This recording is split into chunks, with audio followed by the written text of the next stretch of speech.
Welcome, welcome this morning to Crafting Your Meaningful Life.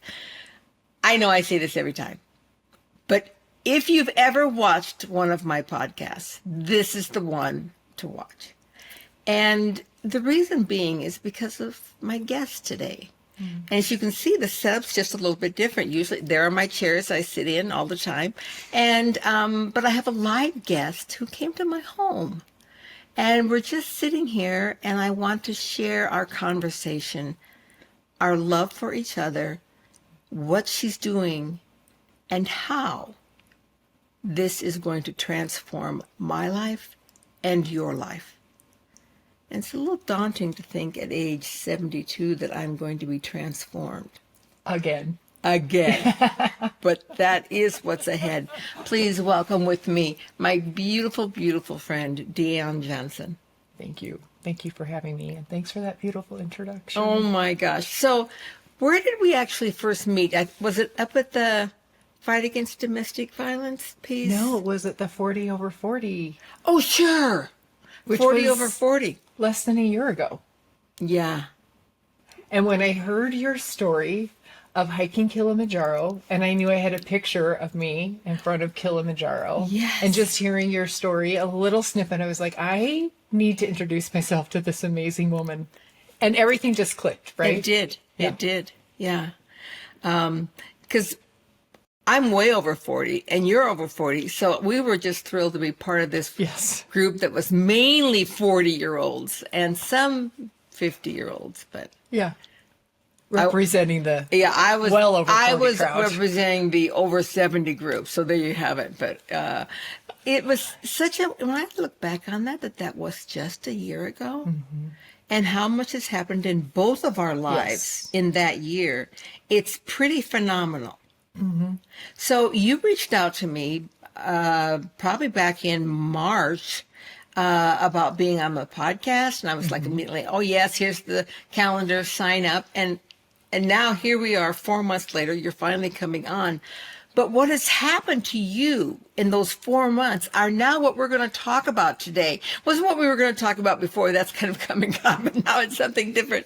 So Deonne, share with my listeners exactly what is happening that is so exciting in your life right now. I essentially got a download to write a book that was not only my own journey of healing, but implementing the tools that I used over the last 12 or 13 years and put them into a sequential book, a linear fashion that can be linear or people can jump in and utilize these individual tools. But it's also my own story woven in. Yeah. And there's some pretty authentic and vulnerable stories that I share in there. And then there's also space for you to do the work yourself. So I just want to tell you about this book. She sent it to me in a PDF format, and I promised her that I would read it on my plane to Ukraine. I didn't. And then I said, okay, I'm going to read it when I get back. Well, then life happened. Yeah. I got back from Ukraine, and I went to Bear Lake for a week with my family. Mm-hmm. And then I got home, and 2 days later, our dear friend, Nikki Walker, passed at only 48. And it affected both of us deeply. And then by the end of that next week, I found myself in the hospital. I had a severe kidney infection and a kidney stone that had completely blocked my kidney. And they kept saying to me the same phrase. Let me just say, I hated it. This is life-threatening for a woman of your age. Ouch. And I'm like, stop saying that. You know? But, and so they actually put me in the hospital, and they went in and put a stent in so the kidney could drain, cleared up. Now the kidney infection is cleared up, and they're going to go back in and take all of it. That takes energy out of a person. Mm-hmm. It took a focus out of me. But I understood now why here we are a couple months later, and why it was for me to wait. Mm. Isn't that beautiful? That surrender where you trust everything does happen for my highest good.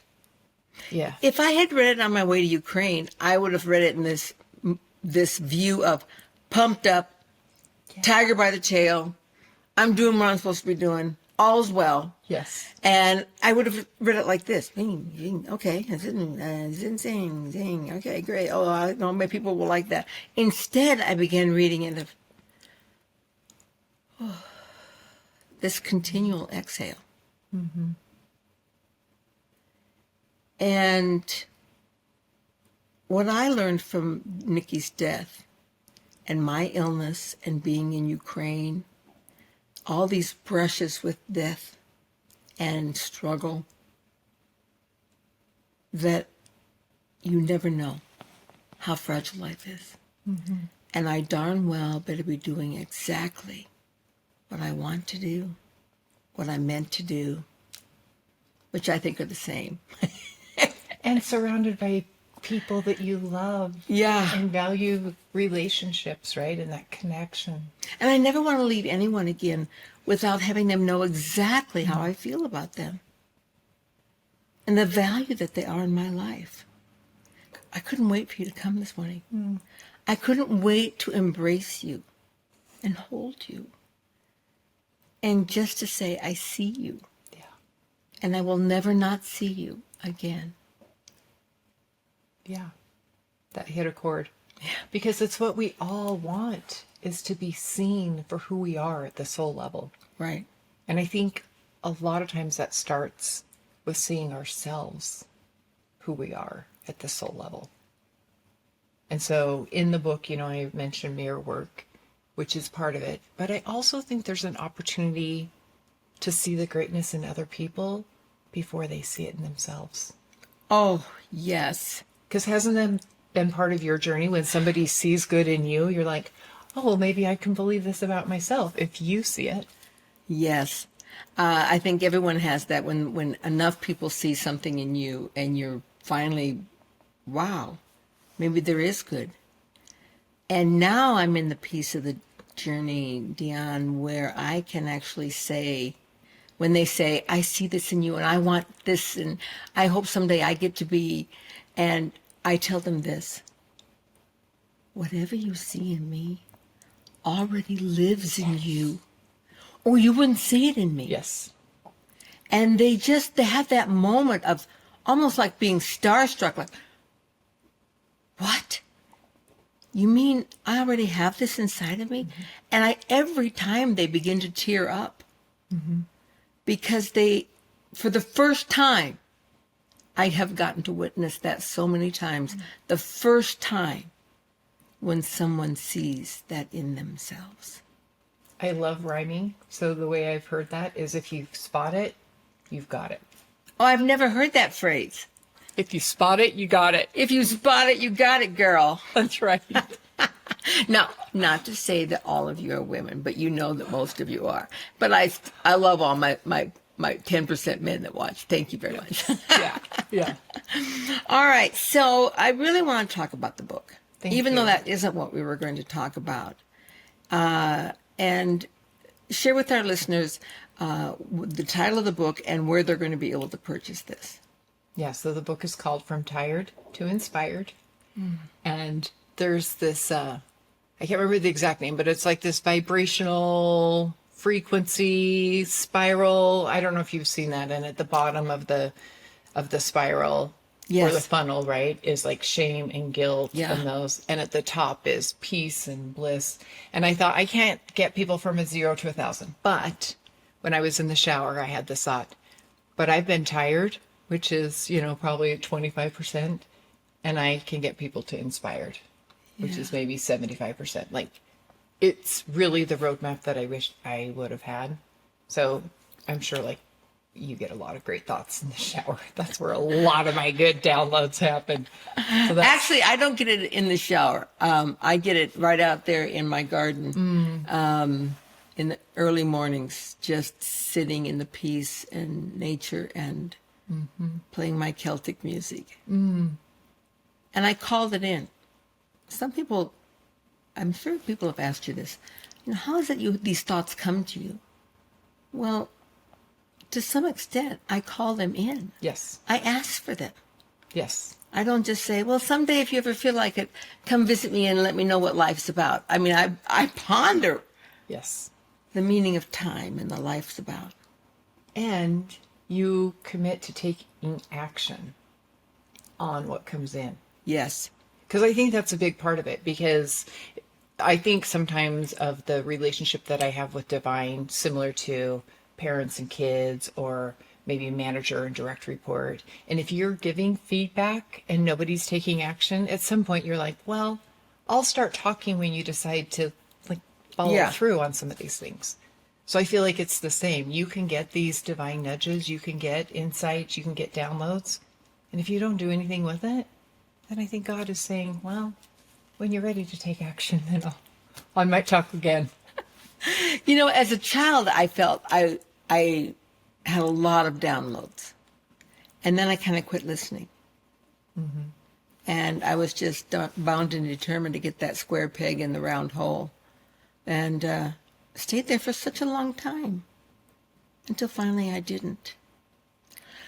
So there are so many things that made your book different from most self-help books. I mean, as you can imagine, I've read hundreds of self-help books, people who write them for my podcast, what I read just for my own, like I'm reading one right now called The Awakened Brain. They weren't on my podcast, but I was really drawn to the subject matter. And yours is different from all of them. Mm-hmm. And I'm really trying to pinpoint the difference. First of all, what becomes very clear very fast is the content is different. I have my interpretation about it, but tell me how you see what you've put in this book. Part of it is my PhD in instructional design. So I understand how people learn, especially adult learners. Right. So there's all these, I think Wayne Dyer has a book towards the end of his life where he sees all these little pieces of his life and the little tools that he's picked up along the way. And then he says, and here's why I landed here. So I'm feeling like I'm at that stage of the life where even the cover, I created a spreadsheet to see, I put it out to the world. Who likes this cover? Who likes this cover? I did a data analysis. What did people say? Yeah. So who knew that spreadsheets was even going to be part of it? Or the adult learning theory. But so all of this is underneath the background. Even, I am a nerd, even like the bullet journal, the dots, and having the dots so that people feel like they can write or they can watercolor or they can paint or they can use a crayon. It doesn't matter. So it's very like well, that just opened those pages up to me because I only saw them as connecting dots, but they could be like colors. When it's printed out, the dots will be very subtle gray so that if people want a straight line or to put it into quadrants, and even the spacing of the dots, like there's so much attention to detail that's behind, underneath, that people may or may not get. But it's kind of like when you enter a beautiful spa, you don't necessarily pay attention to the room or the color of paint on the walls, but you know how you feel. Yes. So there's a lot of intention in the book, how I wanted people to feel. And we talked about this a little bit at the beginning before we started recording. At the very front page, I had 3 different friends that I pasted their picture, and I wanted to write it for those 3 friends being symbolic of women that are going through some sort of change in their life. Yeah. So I wanted to write it like, I'm your guide on the side. Like, I am in the trenches. I have done the work.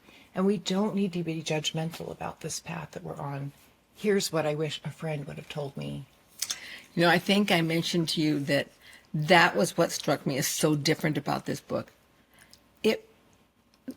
First of all, the content is unique. Mm. In all those books I've read, I've never heard it expressed just the way you expressed it. The content is completely unique.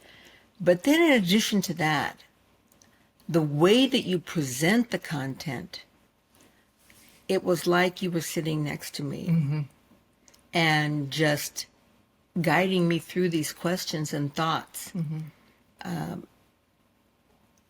It's just presented. And okay, we talked about the dots. You might wonder what those dots are. You have a schematic almost of how you can plot where you are in your life, and what things are important to you, what things are not important to you, where are you spending your time, your money, your resources, your energy, and it suddenly became so clear to me. And then you showed that one that you would love to have your life be a complete, perfect circle, that every single thing is working lovely. But yours wasn't. It was like, okay, I have this, and then there's a dent over here, and side is flat, and I want it to be rounded. And suddenly it was this ability to see your Visually. life. And that goes back to that adult learning theory, because some people are visual, some people are auditory, some people are kinesthetic. Like, so to have a book that supports the different learning All three, yeah. styles Very is much really so. powerful. Yeah. And I think I am all three. If I write something, I never forget it. Like I used to write my podcasts out, and then I could just throw the notes away and give it because I remembered it. Yes. And that's what I thought about this chart by creating this wheel of who I am. I'm never going to forget that. And then I can plot my growth stratus from that point. And it's just fascinating. It also goes back to, as you were saying that, I was thinking, you've built successful businesses.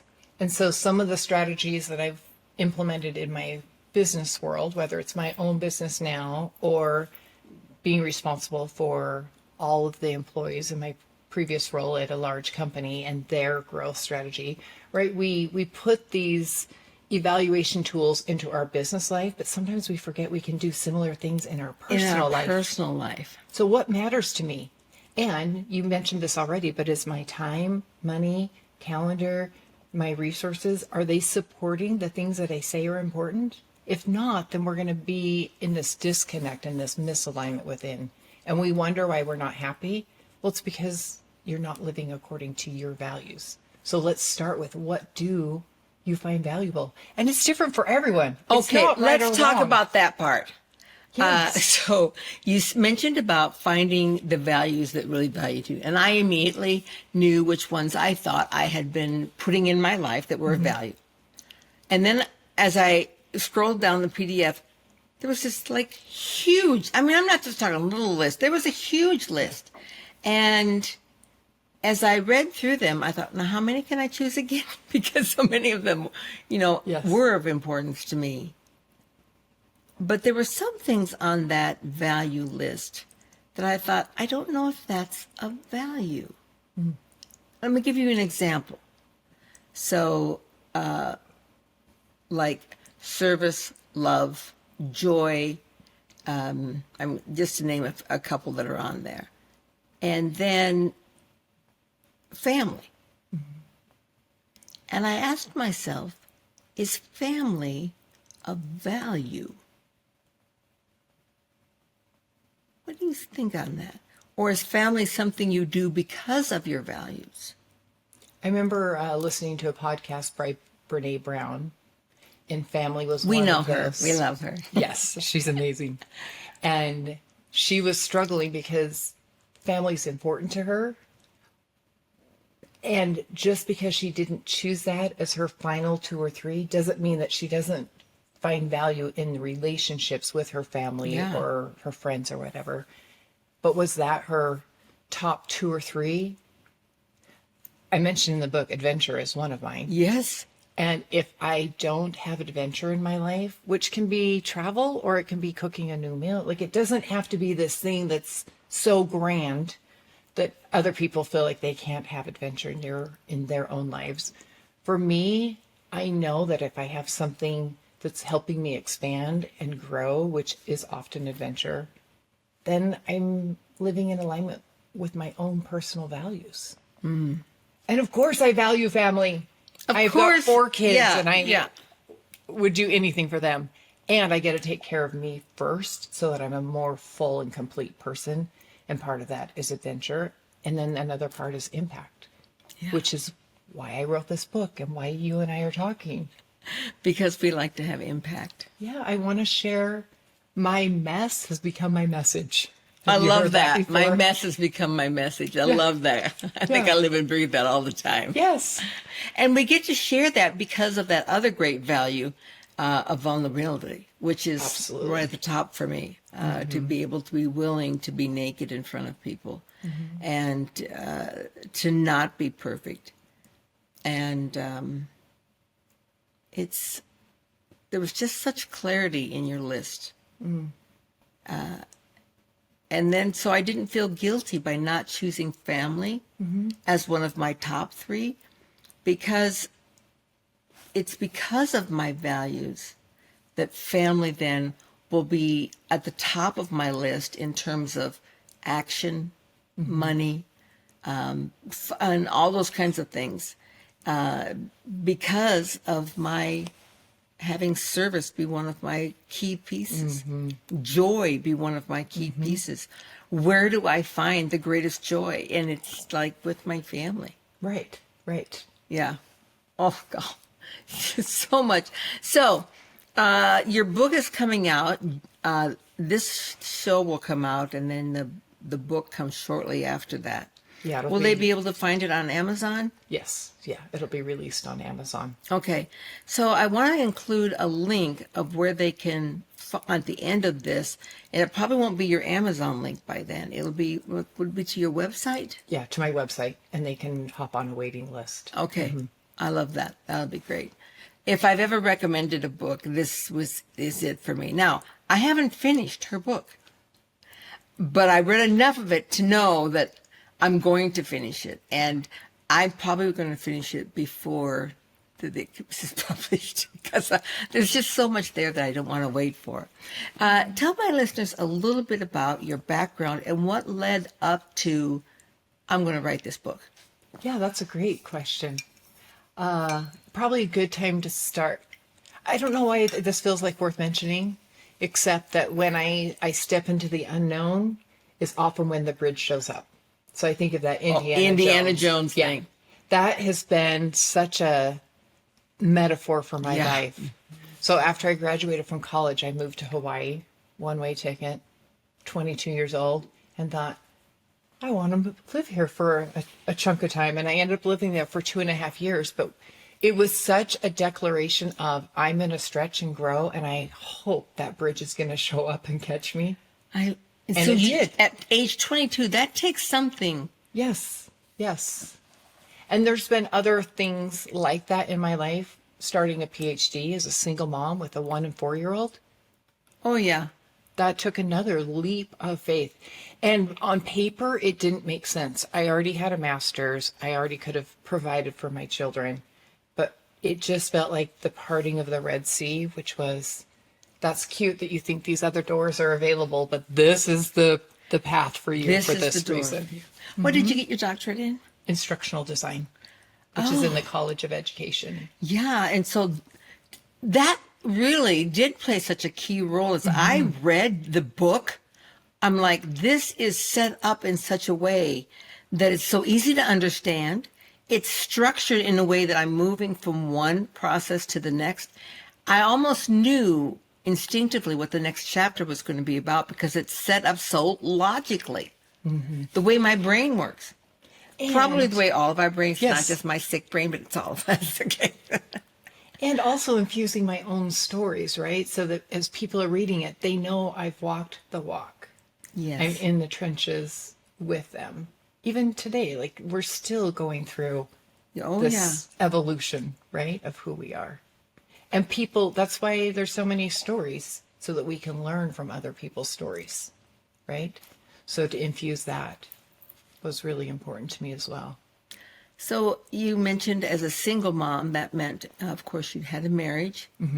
That was a growth point for you. Yeah, those happen, don't they? For me twice. Yeah, for me twice.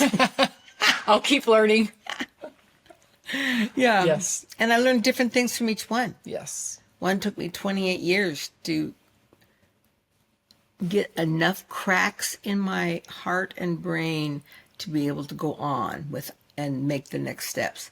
It didn't happen when I was in the marriage, but it began to happen enough that I could then step. But then, of course, I was in the I'm unlovable phase. And within a year, I was engaged and married because that was my stamp of Mary's okay. See, she got married again. It wasn't him. It wasn't her. It was him. Yeah. Yeah. And eventually you just say, okay, that was not the best choice for me. Right. And you then find another and begin again. Because often, I think it's a process, and people come to this crossroads at different times in their life. Some people learn it when they're 12, other people, I mean, I'm 55, so Yeah. I'm continuously learning and reminding myself. But instead of, I like to say, outsourcing your happiness, instead of relying on other people or circumstances or things to Yep. make you happy, Absolutely. at some point you get to look inside and realize, oh, I get to do that all for myself. Yeah. I love that phrase that we're outsourcing our happiness. And I did that definitely for the first 50 years of my life, Yeah, I would say same. and then began to make that transition. And it struck me when you said that you were 22 and you took off just after college. You know, I wouldn't say that's quite so unusual at that point because, you know, you lived the parent life, you lived the college life, Yeah. and now let's see what's next. And you do have that adventuresome spirit. Yes. But then middle age happens and responsibilities, children, family, okay, now career choices, supporting yourself, financial pressures, all this world peace. And that's where I see sometimes women losing their way and they stop dreaming, stop looking for adventure, in your words, is they get bogged down with what they consider the necessities, the hardness of life, and they lose vision.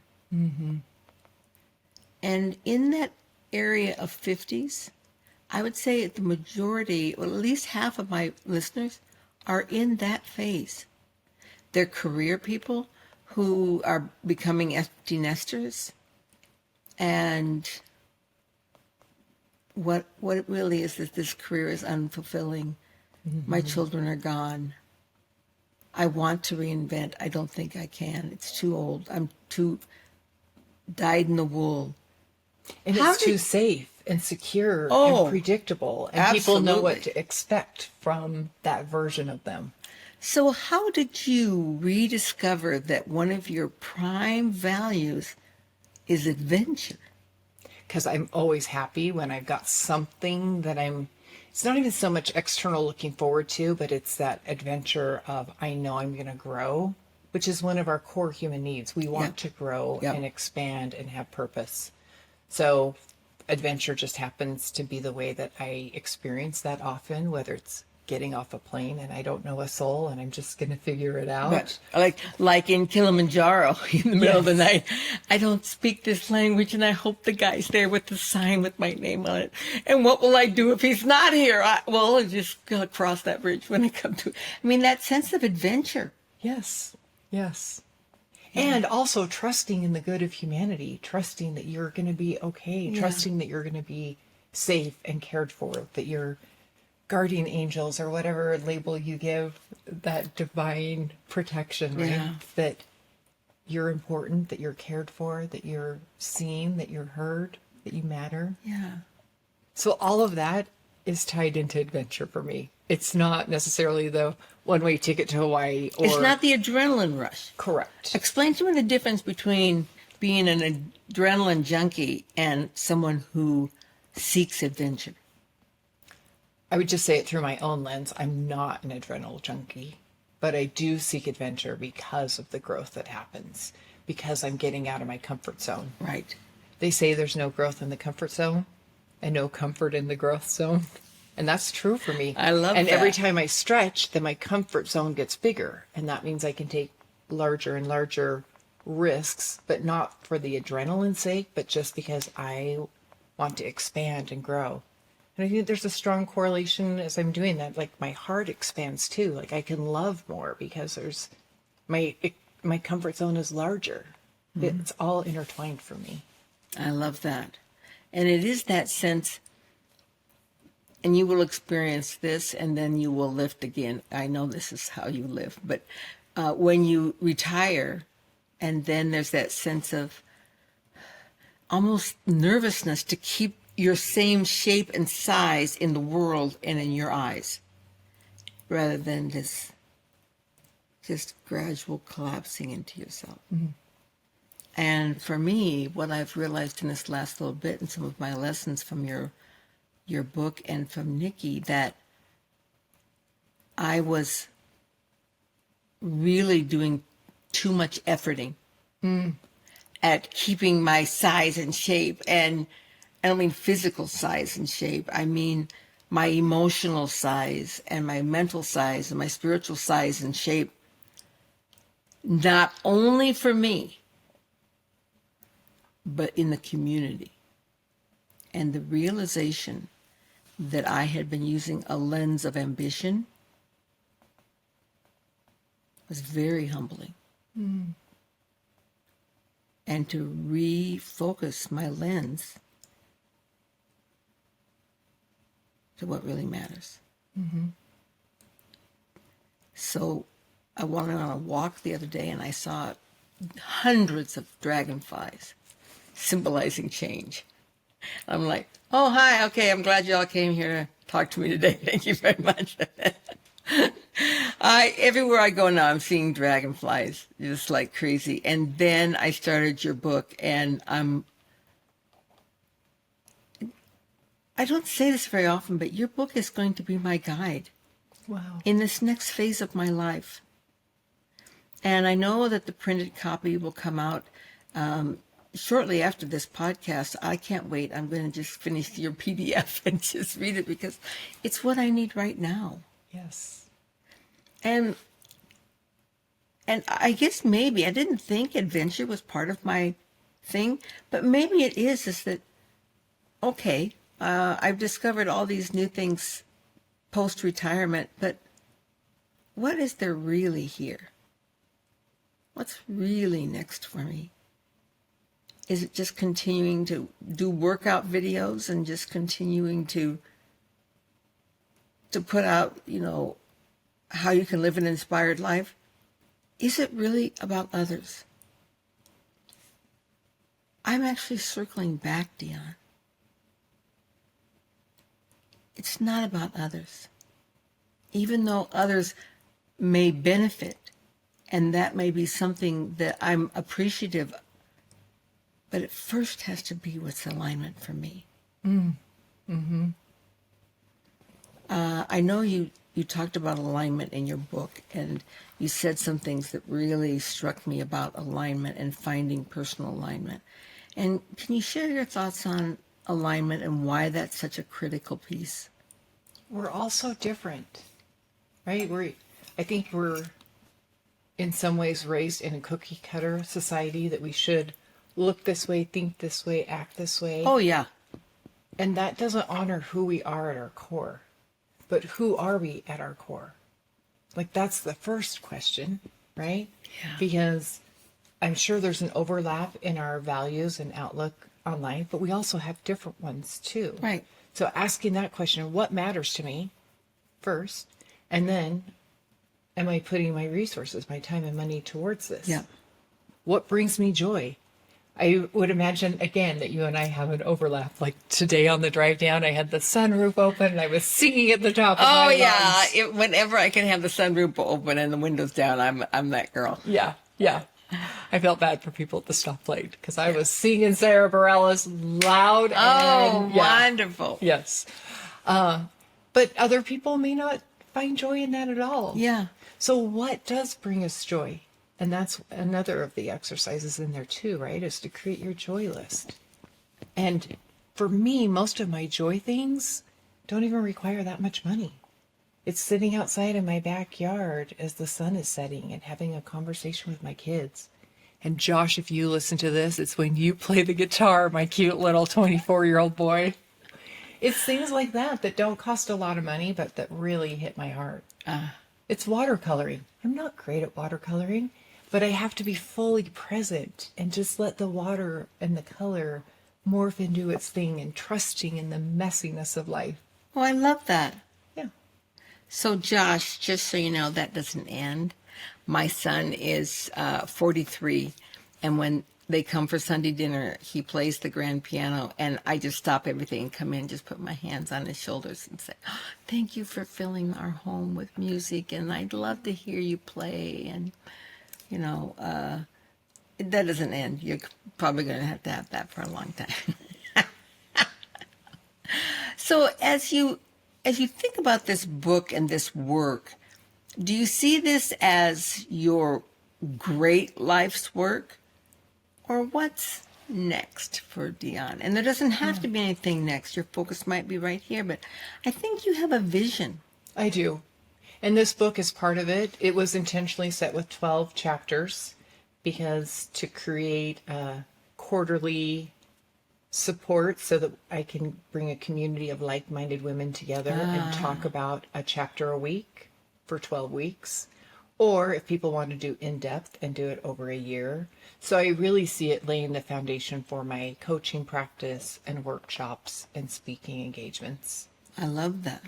And I also have a couple of other books that that are out in the ethers. One is another book similar to this, understanding the dance of masculine and feminine energy within us and also within partnership.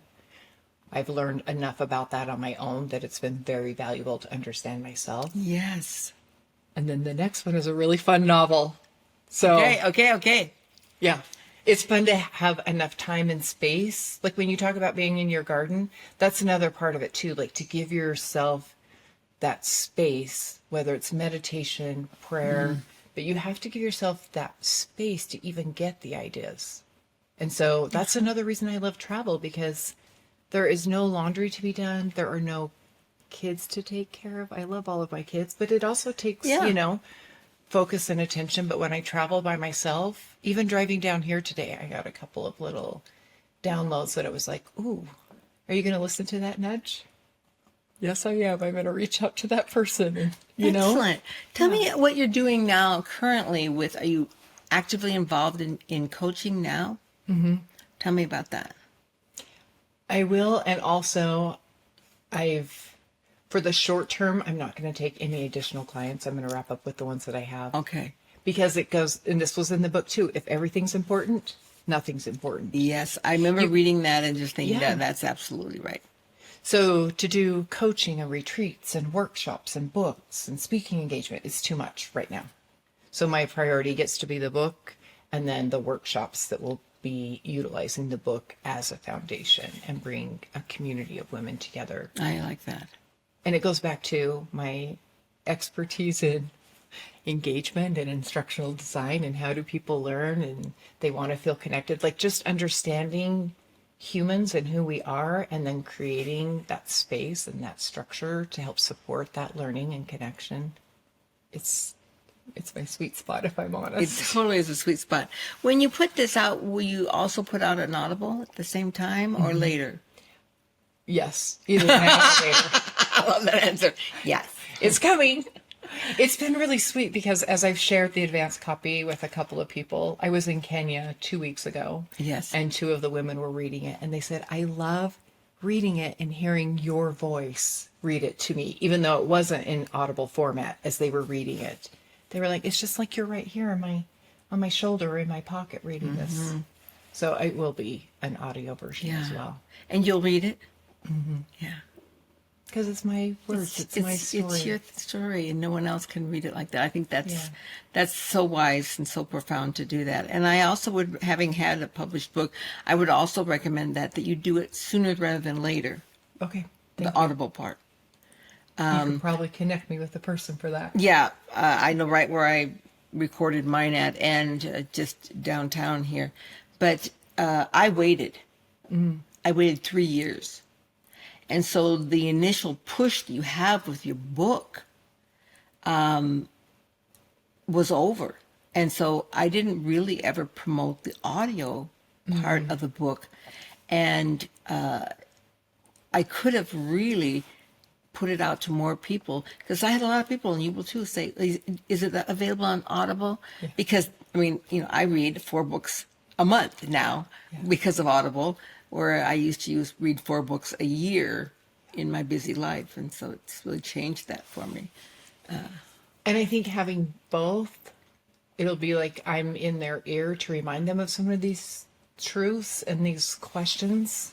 Because if I think about therapy, which not that the book's therapy, but a good therapist asks really good questions so that you can get to the Right. answer within, which is also how my book is put together.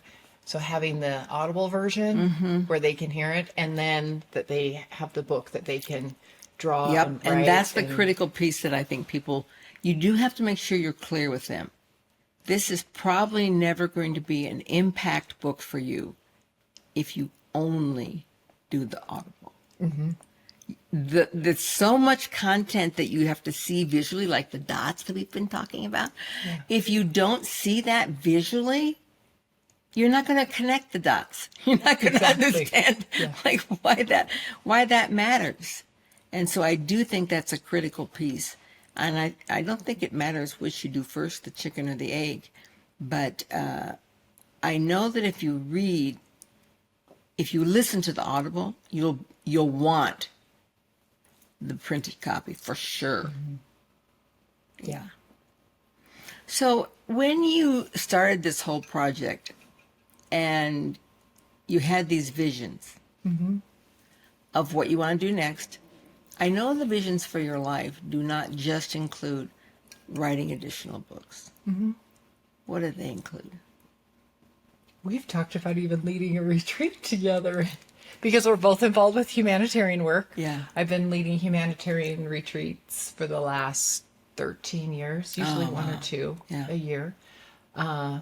So they don't always have to be international. I have one in Bear Lake, actually, in September that's smallish. I think we're capping it at 17 people. So when this comes out, that'll be close to being passed, or I don't think there will be any spots available. But it's helping support women to support other women. So if I really take my dream really large, it's to create a almost certification program based on this book so that women can have these like coaching circles, community of women that are doing the work and supporting each other as they work through the book. Beautiful. And I think that I can imagine by training, then certifying, then you don't have to teach and you don't have to lead every single one of these to change the world. It's that ripple effect. Yeah, it's train the trainer. It's leading the leaders. It's putting the resources into other women's hands so that they can also continue to support. Because if I'm the cog in the wheel and I can only support 10 women with one-on-one coaching, that's not letting the ripple effect happen. And it's why I do my podcast. I mean, I can only talk to so many people, but my podcast can be heard by multiple. The book can be heard by multiple. Speaking engagements are another way you multiply your impact on the one. But in this transition that I'm going through personally now, I feel like it's a transition back to the one. That sounds like the ebb and flow of the ocean, right? Yeah. Or kind of like I think of the infinity sign, like the pendulum. She likes the infinity sign. How did I know that? You know, it's part of my logo. Yes. That's funny. That I didn't realize we had that in common. Very much so. Yeah. It is. It's the yin and the yang. It's the balance, right? And sometimes the pendulum swings farther left so that it can swing farther right, and then we land in the middle. And life does. It ebbs and flows, for sure. And it's what I do in my garden every single morning. I make the sign of infinity. It's my path, no one else's. Everyone has their own path. But as I stand in that morning sun and I draw my arms out, and I used to be able to see my life as it was, and then to the now, and then into the future. But now when I do it, I see beyond this life and the lives I have lived, and I see beyond this life and what's yet to live. When you come back to this intersection, every day I end right here. Because this intersection of time is today, is now. And what is past, and what is yet to come is yet to come.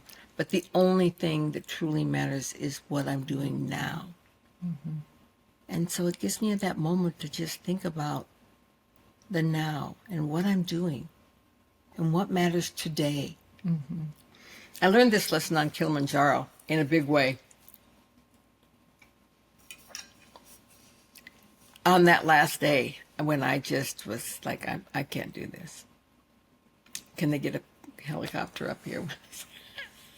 Tapping out. I just said, and I was screaming at the mountain. You don't know who I am. I make raps, okay? And everyone back home thinks I'm a badass. And I've done all these things in my life. I should be able to do this. And I don't know why you're being so hard on me. And when I was blaming the mountain. And just like as clear as a bell.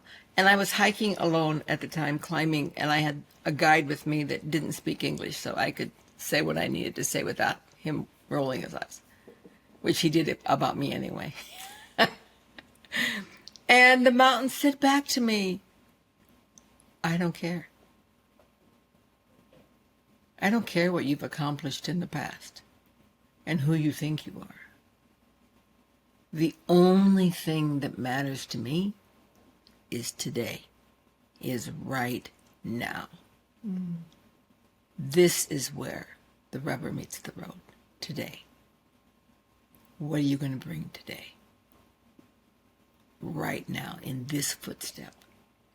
And that's how it became for me, just that poly at the last. Just poly is slowly in Swahili, yes. One step at a time. Yep. And if I can just put my foot in front of me one more time.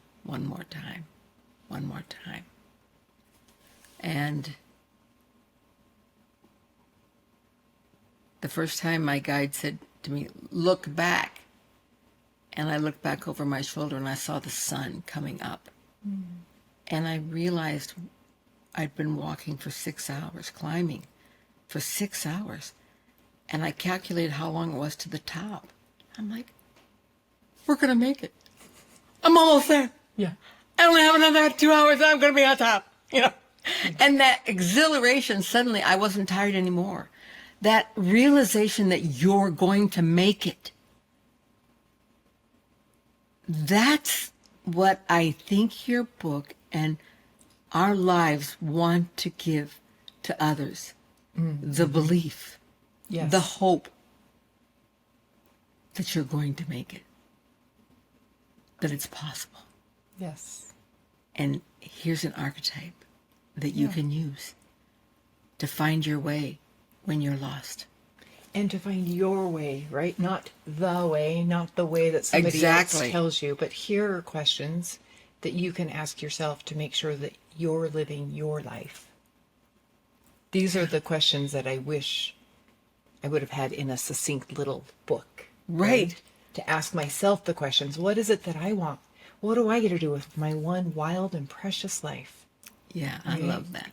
Mary Oliver quote right there. Mary Oliver, yeah. She's one wild and wonderful. Crazy. When you were talking about that, I felt like I should share one of my lessons from Africa, which was a year ago. And we were doing some Tai Chi in the community. We just had this morning session, and the invitation was to let it go. Whatever you were holding on to, leave it behind. And I realized that it was in some ways literal, in a lot of ways figurative and symbolic.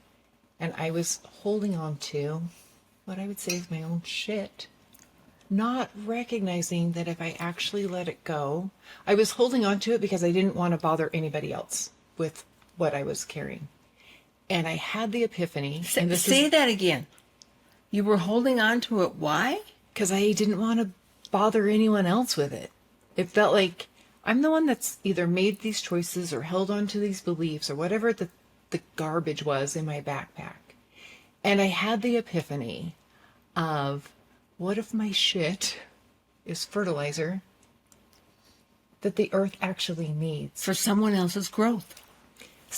Or the earth, or the interaction that we have with trees. What if me letting trees. it go is actually doing good? Not only for me to let go of it, but what if somebody needs this garbage, this unburdening of me? What if it's fertilizer for the earth, or for another human, or for the trees? And it was one of those very profound moments where I realized maybe I was being selfish in holding on to this. Wow. You and I have both gone through a pretty major physical transformation too, right? And I know that as we release our thoughts that no longer serve us, then it also often transforms our physical body and we show up differently. Yeah. And the question of what comes first, the chicken or the egg, I think of the yo-yo transformations that I thought I was going through throughout my entire life. Always began first with the physical. You know, this plan, this diet, blah, blah. You name it, I did it. But always to no avail. And this time, if you want something different, try something different. That definition of insanity, just keep doing the same thing again and then thinking you're going to change. And I put my mental health, my emotional healing, my spiritual awakening first. And the rest of it just stepped in. The physical stepped in. I think that might have been your experience as well. 100%, that's true. Yeah. Yeah. In the year and a half since leaving my corporate role, I released 75 pounds in the first 9 months. Yeah. And I don't want to say without effort, but it was because I was stepping into who I was designed to be. It's different. It's right now when we talk about effort, we think about effort, making Counting it calories, happen. yes. This is my square peg and it's darn well going to Yes. fit in this round hole. And if I pound hard enough, I can get it in there. You watched. Yeah. You know what I mean? Yeah. That's efforting. Uh-huh. But efforting, I think, in this regard is if you effort at the healing and focus on it. See, for me, the right kind of effort is when you get to focus, refocus, and you have and allow the ahas to come. I was going to say, allow yourself to receive the Yeah. flow, all of that, right? It feels more gracious, more almost even elegant. It feels more divine instead of having your plan, which I'm very good at, and working my I can make a plan, plan like nobody's business. and it comes to fruition. And then when I surrender, often my life is beyond magic that I even dreamed it could be. Because you're in flow. You're in open flow. to those divine nudges, right? Yeah. And I love the idea that how do you know you're in flow? There is ease. And you might still be working at getting that peg in there, but then suddenly something shifts and it goes in.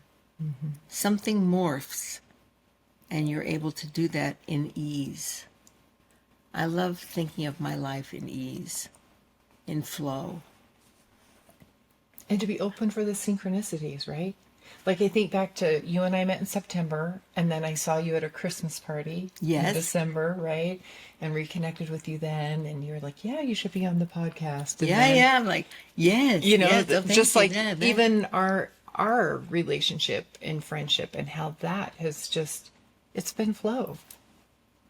And over those months, I've become aware this woman sees me. And I was becoming aware that I see you. But it wasn't until I started reading this book and walked out and felt your aura that I couldn't do anything but hold you. Yeah. It was so beautiful. I've heard it said that at Disney World, Disneyland, the characters are instructed to hug the kids until the kids let go. Yeah. Yeah. And you were like, even after I kind of let go, you're like, nope, not I'm not quite ready. yet. I'm not ready yet. And I was like, just need I was more. all for it. I was like, I'll come in for seconds. Who I doesn't just want? was so connecting Yes. with that energy in your heart, in that beautiful heart love space. Yeah. So in closing, Deonne, what gift would you like to offer? Your final words of sage wisdom to my listeners who are feeling that there's something here. Yeah. A few minutes ago, the quote, and it's also in my book, that which you're not changing, you're choosing. I'll say that one more time. That which you're not changing, you're choosing. Yeah. When I understood that from my own life and thought, if I don't like the life that I have right now, then I get to choose differently and I can change. And it is going to be unknown, but there's so much beauty in the unknown and surrendering. There is so much beauty in the unknown. It doesn't have to be fear-based. No. We have that thing in our brains that we've been drilled into, what you don't know, you fear. Mm-hmm. But it can be what you don't know is your quest. Oh. Can you just feel the wisdom from this woman? It's just, and you may not have the opportunity to know her personally like I do. In fact, as she's talking about this retreat, I'm thinking, I want to create a retreat with her. Let's do it. And I want it to be just a 2-day retreat, one night, and allow people to experience your book on a one-on-one level. And I wanted to do it with people who will take that book and share it profoundly. Mm-hmm. And that it will have the same effect on that I know it's having on me. Yeah. I love that idea. I'd be honored to partner with you on that. All right, okay, stay tuned. I might announce that very soon and you get to be part of it. Okay, you're the first to know. And the other beautiful part of that is bringing together a collection of like-minded women. It is. The friendships that come when we disconnect from our regular life and invest in ourselves. Here's another quote. You don't get the best of me until you invest in me. Oh, yes. And I think about that for myself. When I invest in myself, I get the best version of me. So giving women the space to invest in themselves with other women that want to make that investment and the ongoing connections that you have to help support each other as we're all going through that dragonfly transformation. We all are. Yeah. Right? It doesn't end. No. I can remember being in my 60s and thinking, how long do I have to go to the gym? I mean, at what point can I say this is enough and I don't have to go? Yeah. And then one day I quit asking that. I was like, no. The question is really, how long do I get to go? Yes. How long do I get to show up here? Yes. As long as I want. I may do different things, but I get to go as long as I want. Word choice matters so much, right? So much. Do you have to go or do you get to? And embracing we get to make every choice. Yeah. Do you have to go to work or do you get to go to work? You get to. Yeah. Do you have to make dinner or you get to? Do you have to do laundry or you get to? Yeah. Right? And it just so you know, it doesn't end. And I'm thrilled with that. Yeah. There is that sense of I really thought by the time I got to where I am now, that it would all be buttoned up, wrapped in a box, tied with the bow. It's just done, Go off to the sunset. But it isn't. It's still, and this ebb and flow, this ever-growing, changing, deepening of understandings that I just embrace. And you have so much wisdom. Your wisdom is beyond your years, you know that. It's beyond this life. Mm-hmm.